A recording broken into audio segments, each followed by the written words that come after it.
what's actually going on here, and what links what Andy said about NATO and the military operations with what is happening in the Irish hospitals. And I think there is a link. In fact, I think there are several links. And that link is that the European Union is obsessed with imitating the United States model.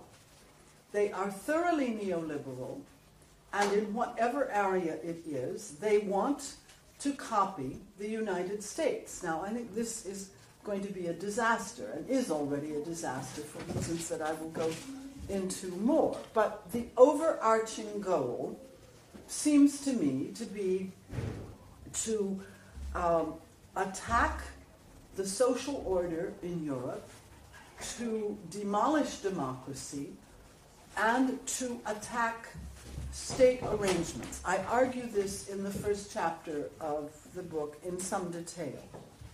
Let me give you an example what the US model comes to in healthcare.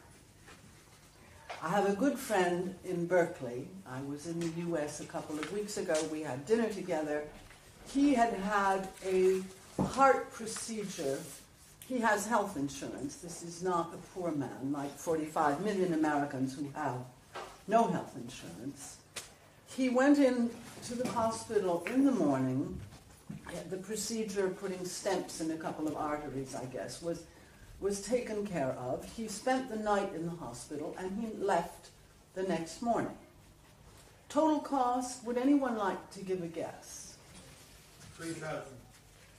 You're way off. 70. No, you heard me the other day, Cole. Come on, I didn't hear you. You heard me tell the story the other day.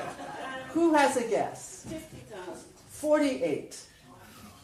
Yes. Okay. So, I mean, and he showed me the detailed bill, and I can't remember all of it, but it was totally surreal. The cost of 3 packets of sterile stents was, I don't know, 5,000. So, this is where it can go. I'm not saying it will, but the stages are obviously in place. And for the past 20 years, since the Single Act, I think we have been going down that road by gradual stages. And this is one of the reasons that I think we must just say no, because this is the only way we can get their attention. When I say that they are neglecting, not just neglecting democracy, but actively fighting democracy, I really believe that they think in the upper reaches of the European bureaucracy, the Commission, and probably also in some of the upper reaches of our own governments, that democracy is all very well, but let's see if we can't do without it at the beyond state borders level. It's all very well, but 200 and some years of it is quite enough. And as Gunther Verheugen, the vice president of the Commission, said in 2005, after the French and Dutch votes, we must not give in to blackmail. Well, so much for universal suffrage and for the democratic expression of peoples. Nicolas Sarkozy said to a group of Europarliamentarians from his own group and some other countries, but right-wing parliamentarians, this was reported in the Daily Telegraph, which of course is no friend to Europe, but I think it was accurate. It wasn't reported in the French press. But he explained to these MEPs that there, I quote, there was a great cleavage between the peoples and their governments. And that if referendums were allowed, the French would vote no again, and then that would have to be followed by a vote in Britain. And that, the French had been ahead of other European peoples, but that if they got the chance to really have a debate and a referendum, they'd vote no. So obviously the solution is not to let them vote at all. And that is why our vote in France was confiscated.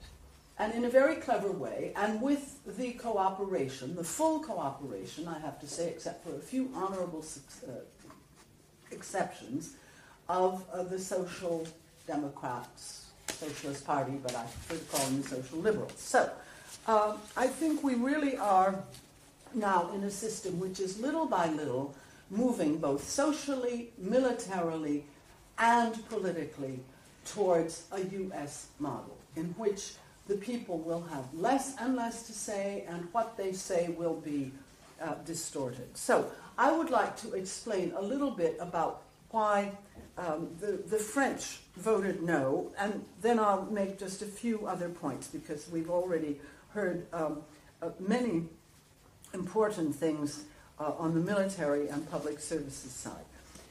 I know that here it was widely reported that either the vote was about Turkey, or that it was a rejection of Chirac, or that the French simply didn't know what they were doing and didn't know what was in the treaty, because if they had, they would have voted in favor. Turkey was an issue for about 3 weeks. After that, it became a non-issue. The only person campaigning on Turkey is a guy on the far right who regularly gets about 2% in presidential elections, and this was not a very big issue. Yes, some people did vote to thumb their noses at Chirac, certainly. That's always a factor in some elections. But what I want to really stress is that all over France, 900 to 1,000 collectives sprung up, coalitions of people who were fighting flat out for the no, that these activities involved thousands of meetings. We don't know how many meetings were held. That this was the biggest debate in the country that we had ever had since mid-1968. We hadn't been asked our opinion on Europe since Maastricht 13 years earlier.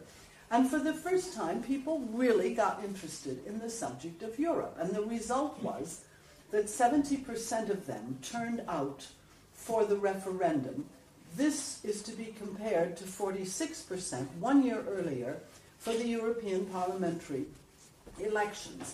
And that the vote was 55 to 45, and that usually French elections are very close. They're 50 point something to 49 point something. Here was a very clear majority in favor of the no. And I will concede that maybe 18 to 20% was for extraneous reasons. But mostly it was really because people had, if not read the treaty, although many had because it was at the top of the bestseller lists. This was really a first for La Documentation Française, which is the official publisher. And books about the Constitution were also at the top. And it was on the radio 24 hours a day, and this was a huge debate. So people did know, if not everything, they certainly knew something, and they had the desire to be informed, and they turned out in the thousands to come to meetings where people were explaining why the no vote was important, or why the yes vote was important. So this is, I think, something to be considered when we look at where Ireland is now, because when we started out in the campaign in January, the polls were 30% for the no and 70% for the yes. And we were able to overturn that because we were able to produce this, or encourage, or ignite, I don't know what's the right word, this enormous debate.